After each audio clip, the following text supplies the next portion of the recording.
कशाची तयारी चालली आहे ओळखा बघू.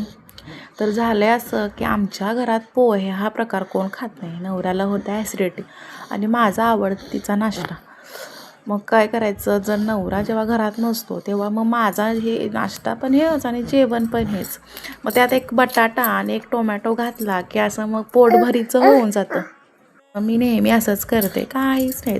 नेहमीचे पोहे जसे करतो ना तसंच करायचं.